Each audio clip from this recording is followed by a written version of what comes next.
You join us for the penultimate meeting of the 2016 FF2M Championship, and it comes to you from the ultra-fast, ultra-low downforce Autodromo Nazionale di Monza, the second low downforce circuit that we visit this season. And it's been an interesting season, started off very close, but now it's being whittled down to, realistically, a three-way championship battle between Alessandro Farina for Gajera 2, and Väinö Kimmonen for Spaniel Racing, and a third contender, Nolan Bryant, for Shake and Bake Jr. There are three other drivers in contention, but less realistically and only mathematically, and they include Mason Taylor for AJ Motorsports, Cristobal Alvarez for Willows Jr, and Caterina Caracciola for STV Racing. There's a look at the results so far, and they consist of quite a few drivers. Started off with Pierre Gasly and Caracciola at the Nürburgring, and then a few different winners since then, and that included Nolan Bryant's very close win at the Mugello feature race, where the top three were separated by just 0.3 of a second. Last season saw James Clark take the championship, also driving for Gajera 2 at that time, even though Väinö Kimmonen won the feature race, but Clark's dominant performance in the sprint was what won him the championship. So, the starting grid for this feature race, and it's Nolan Bryant on pole position ahead of Caterina Caracciola, and third and fourth on the grid, Mason Taylor for AJ Motorsports and Benjamin Pryor, the Welshman, making it two STVs in the top four. Mattia Alfonsi outqualifies Väinö Kimmonen this time, though it wouldn't surprise me if Alfonsi's run on the softs for qualifying and Kimmonen on the hards, which means that he'll be running softs in the feature. Farina 7th, Charlotte Plectrum 8th, and Kamui Kobayashi 9th ahead of Pascal Wehrlein in 10th. Then it's Daniel Kvyat and Nicholas Latifi 11th and 12th ahead of Nikita Mazepin 13th. Better effort from him in more recent races. Esteban Ocon, not so, in 14th. Artem Markelov 15th ahead of Pierre Gasly down in 16th. Luca Giotto 17th ahead of Cristobal Alvarez 18th. Pietro Fittipaldi 19th. 20th is Naoki Yamamoto, and then the back row being filled by Oliver Rowland and Louis Delatraz. So, let's move on to the start, where you see pole position on our left-hand side, but Nolan Bryant's right, Caracciola second on the grid on our right, and the 5 lights go out, and who gets the best start out of the front row lot, and Nolan Bryant looks as if he's had a great start. And is Taylor challenging for second? Indeed he is, he's up to second, but this is where all the chaos can happen going into the first chicane. And let's see what happens. Somebody was trying to storm right up the inside there, but looks very clean, which is very surprising. Last season saw utter mayhem, but it's Taylor who leads. Caracciola snuck up into second place ahead of Matteo Alfonsi, who has gotten away pretty well as well. Here is Alfonsi. These two do not like each other, and are they not going to like each other at the Roger chicane? Well, Caracciola hanging on, and further back, what can we see? Bit of brake lock-up from Daniel Kvyat, and they've all gotten through safely. That is impressive, actually, as Pryor challenges pole sitter Bryant for 4th place, going into the Lesmos. But look at the lead that Mason Taylor has got over the competition. Mason Taylor does have a mathematical chance to win the championship, but Caracciola versus Alfonsi down into the Ascari chicane. Caracciola defending the inside, and look at that. Whoa, big contact, that's Farina, championship leader Alessandro Farina. And who on earth has hit him? Was that a Danish racing team car? I think that is a Danish racing off the circuit, and another driver off as well. Who on earth is that? Is that the other Gajera 2? Well, let's see what happens. So Farina up the inside, carries a little bit too much speed and makes contact with Nicholas Latifi, and Kobayashi tagging the back of Väinö Kimmonen at the same time and going for a spin himself. Kimmonen way off the circuit as well. So that has compromised the top 2 in the championship and could give Nolan Bryant a big opportunity to do something about the championship leaders. It is Farina on 82 points and Kimmonen on 70. Bryant is not far behind on 67. As we see Caracciola versus Alfonsi into the first chicane, that was a bit too deep for Caracciola, but she takes second off of Alfonsi. And further back there's brake smoke. I think that's Daniel Kvyat being nudged off, and he's stopped. And Naoki Yamamoto has tagged the back of him, and Liquid Target getting involved as well. So who instigates this? Well, you can see Delatraz getting a bit airborne and spinning right into the path of, I think, is that Fittipaldi or Markelov? Well, let's see what happens on lap 3. That's Oliver Rowland making a move on Naoki Yamamoto for 16th place, and he took that, even though he did run a little bit deep going into the chicane. So Yamamoto, is he going to do something about Oliver Rowland around Curva Grande? Not this time, but can he do something under braking into the Roggia chicane, the Variante della Roggia? To be more Italian about that. Well, I didn't take the position. Now we switch to Pascal Wehrlein and Charlotte Plectrum as Väinö Kymmänen sets a new fastest lap. He's in there somewhere, but a little bit further back from these two battlers. And it is Wehrlein who takes the position away from Plectrum, as Pierre Gasly now has a look at the French driver himself. Now, through Curva Grande, Gasly with a run, and he's alongside as Farina sets a new fastest lap. The recovering Farina, and worth mentioning that Kymänen's recovering as well. Is that Kymmänen in 10th place, or is that Alfonsi? It's Kymmänen, because Alfonsi is up in 3rd place. Still in touch of Caracciola, who is catching up to Mason Taylor, who, if he keeps his good form up, he could be looking at an FF2M drive. And up the inside goes, that's Charlotte Plectrum taking Pierre Gasly, and Väinö Kymmänen looking to follow through, but not making that one stick. And now Cristobal Alvarez is lurking large, and is that Alvarez looking to make a move on Kymmänen? Indeed it is, into the Parabolica. Can Alvarez outbrake the Finn? No, he can't. Both drivers on soft tyres, and that means that they both ran hards for qualifying, and I think Caracciola was running on softs as well, which makes her second on the grids. Quite impressive if she qualified on the hards. Let's take a closer look. Those are indeed soft tyres that she's running, and they're helping her to take the lead away from Mason Taylor, and Caracciola needs a result, even though she is graduating into FF2M next season. Alfonsi looking at Taylor, but Caracciola hasn't had the best of luck in the past few meetings. In Spielberg, the Austrian meeting, as Taylor goes off, having been overtaken by Alfonsi for second, and now Benjamin Pryor is looking to try and make it 2 STVs in the top 3. Yeah, Spielberg was chaos, and Caracciola felt the brunt of that. Then Hungary, in her own words, she felt like she had a kick me sign on the rear wing. Let's see Bryant making a move on Delatraz, and making that one, it's Taylor actually. Bryant taking 4th off of Taylor, and Taylor running wide, losing positions to Esteban Ocon and Pascal Wehrlein. Back to Caracciola, and Hockenheim, she looked good for a podium, possibly a win, but a wheel hub failure trashed her weekend, and then Spa was a bit of a rebuilding meeting for her, but looking good on lap 7 as she leads by 2.7 seconds from Matteo Alfonsi and Benjamin Pryor in 3rd place now, Nolan Bryant 4th. Ocon 5th, Taylor 6th, Wehrlein 7th and Gasly 8th, but look at this 5-way scrap going down the main straight. Is there going to be some aggro into the first chicane? Well, it's 3 wide. That is not going to work, and indeed it doesn't for at least 3 of them. Wehrlein's one of them, and I think Taylor is another one of those as well, and the main beneficiary of that is Väinö Kymmänen, as he's up into 6th place. Alvarez, having been involved in that 5-way scrap, is now up to 7th ahead of... In fact, he wasn't involved in that 5-way scrap. He was a little bit further back, but he's now up to 7th ahead of Charlotte Plectrum.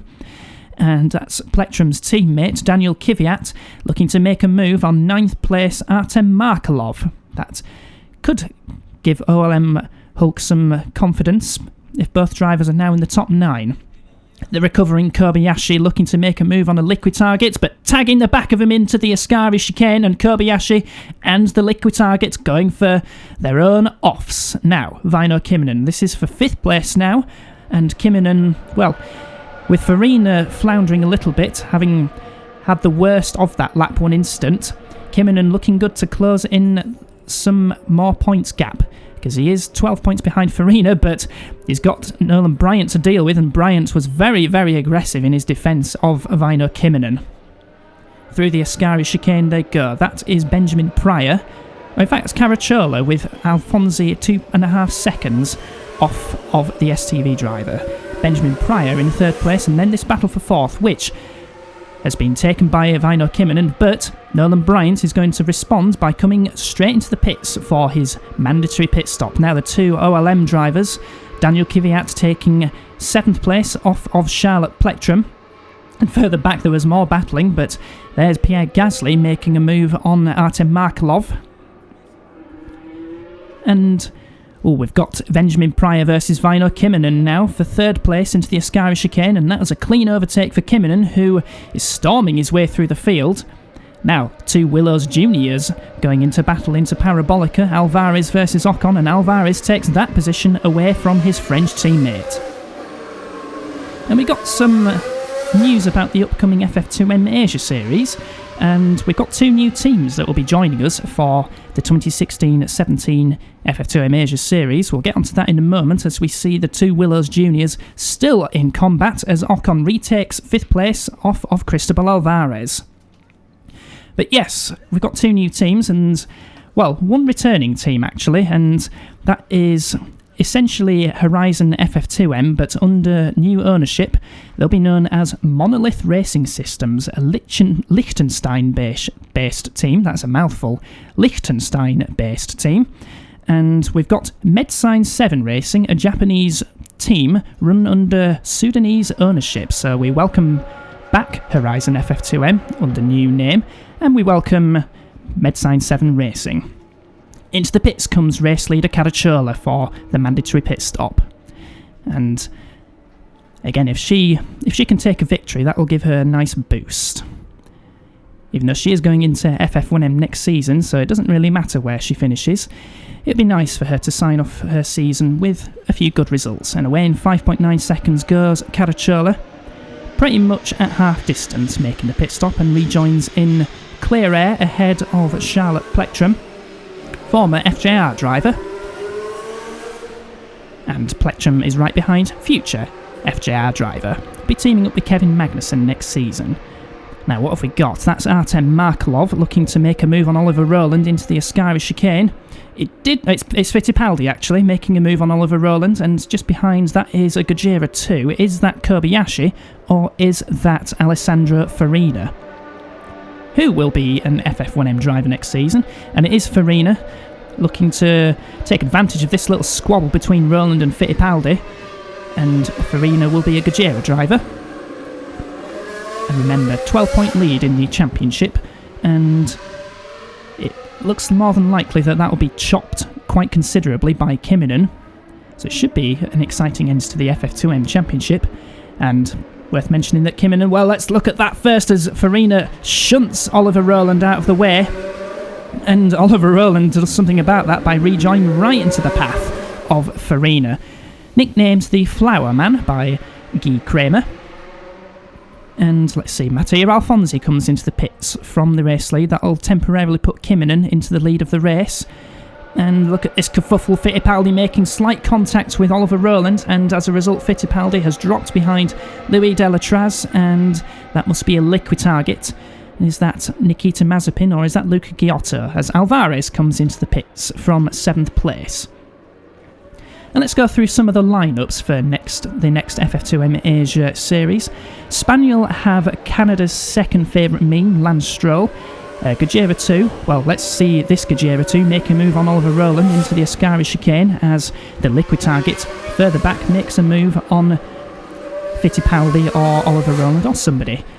Who knows? Gojira 2, they have got Martin Brundle's neighbour, George Russell, to drive for them in the FF2M Asia series.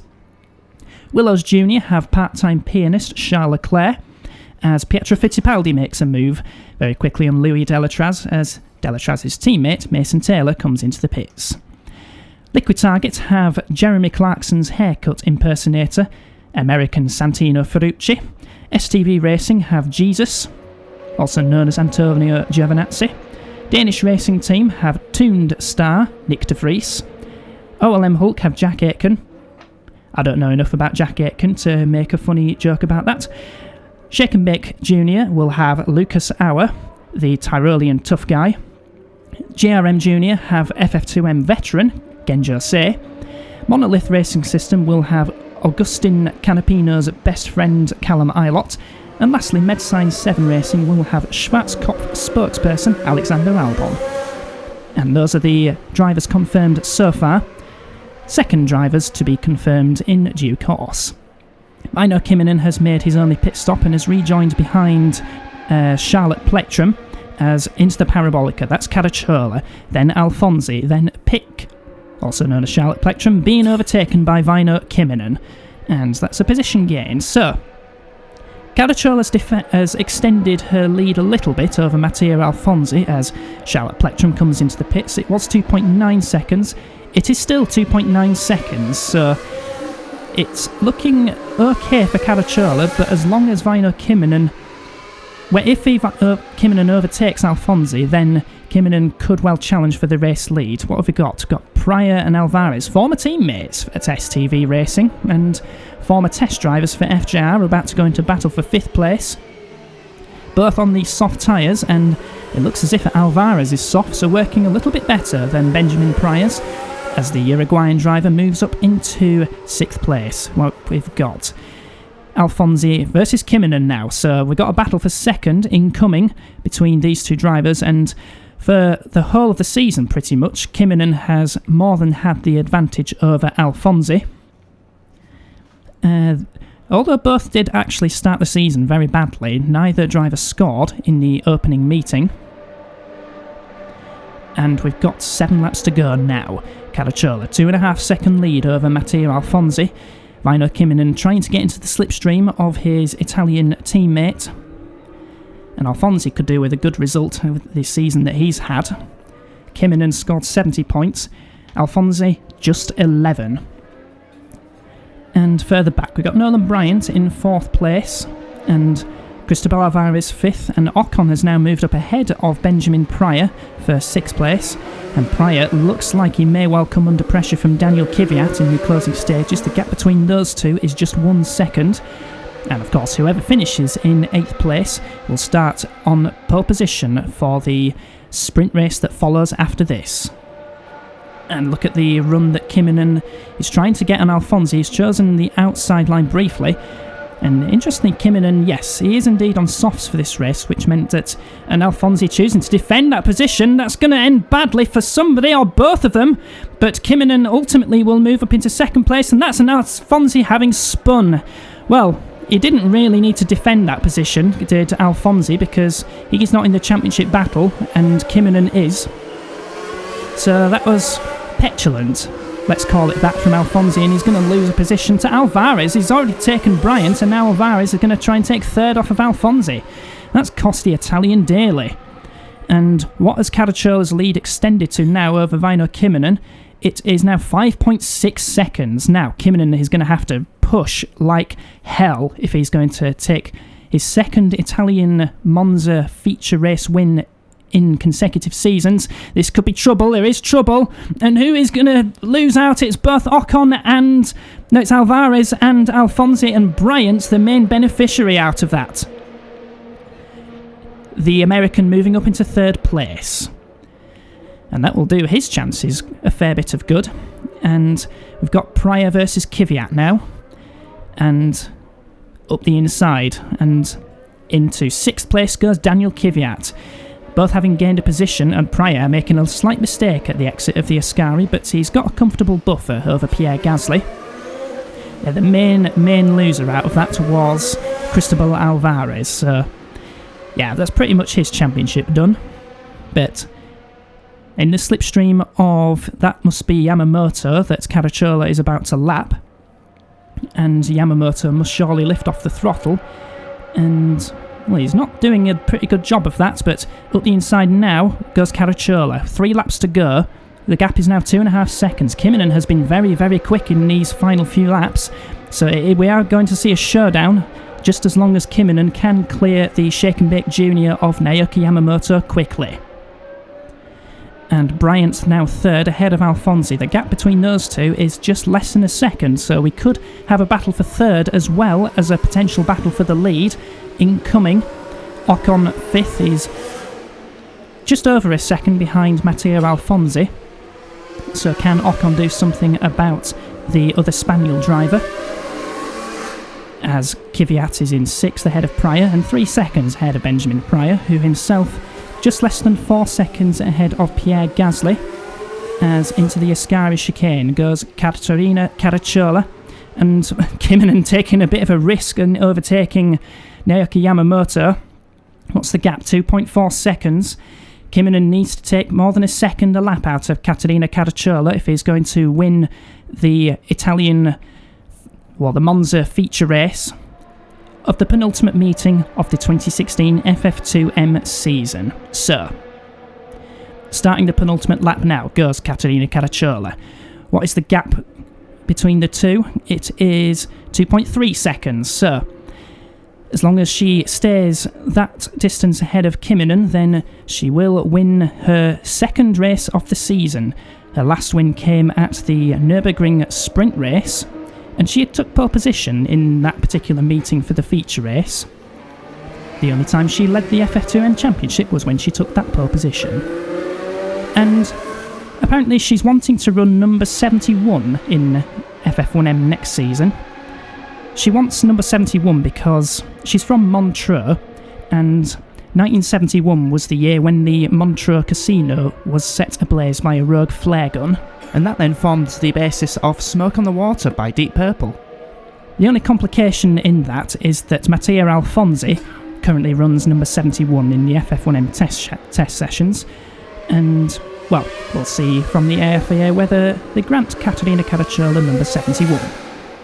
At the moment she runs number 90 in the FF1M practice sessions, but Nolan Bryant apparently wants to run number 90 because 1990 was the year when Jackie, Nolan's father, was injured during the Indy 500. Bit of an unusual commemoration, but anyway, less talk, more action going on here. Let's have a look. Is this Bryant versus Alfonsi down the main straight? It looks as if there is the battle for third going on between these two, as we're now on the final lap. Bryant trying to defend very aggressively, but Alfonsi has the inside line going into the Retifilia chicane. And it's the contact. No, there isn't. Bryant was very compliant there, and pardon the rhyme, but now Bryant is going to come under pressure from Esteban Ocon for 4th place. And this won't do Bryant's championship too much good, although Farina is not in the top 8, so Kinnunen and Bryant look to gain most out of all of this. But out of the final corner, and Kinnunen hasn't done enough because Katerina Caracciola is going to take her second win of the season, and a much needed confidence boost in her journey to FF1M next season, as out of the final corner Alfonsi looks as if he's going to take third, but who is going to take 4th place? Is it going to be Bryant or is it going to be Ocon? Bryant could have the legs, but Ocon's edging closer to the finish line, and it's Bryant who just takes 4th place. Could be a crucial 4th depending on how the final 3 races to go, but P1 is Katerina Caracciola. Not by much from Väinö Kinnunen though, who takes 2nd, and a very useful 2nd with Farina way down in 12th and not scoring points. And to put the cherry on top of that particular 2nd placed cake, Väinö Kinnunen took the fastest lap as well. So Mattia Alfonsi makes it a good day for Spaniel, with a 3rd place ahead of Nolan Bryant 4th. Could be useful coming the end of the season, and then the rest of the top 8 consists of Esteban Ocon, Daniel Kvyat, Benjamin Pryor and Pierre Gasly, who will be starting from pole position in the sprint race that will follow after this. No retirement in this race, so they were all very, very well behaved for the most part, aside from the first lap collision. But the big loser will surely be Cristobal Alvarez. Could well have been on the podium, but that 3-way collision between himself, Bryant and Alfonsi definitely cost the Willows Jr. a podium place. So Alvarez out of the championship hunt now. Definitely, because it was 43 points behind Alessandro Farina coming into this event, and basically if he and Caracciola, because both were on 39 points, were to stand any chance of winning the championship, then they needed pole position. They need the remaining 4 wins, the remaining 2 pole positions, and the remaining 4 fastest laps. And I think actually Caracciola is out of championship contention now because she didn't get pole position or fastest lap. Although she does move up into 4th place behind Farina, Kinnunen and Bryant. So the top 4 in the FF2M championship all coming to FF1M next season. That's quite a nice touch. And as for the Teams Championship, well, Spaniel gobble up the points gap between themselves and Gajera 2. It's now just 17 points, and it was 32. Shake and Bake Junior 3rd, and STV move up into 4th. So, that was the feature race of the penultimate meeting of the 2016 FF2M season. We shall see you for the sprint race to follow tomorrow.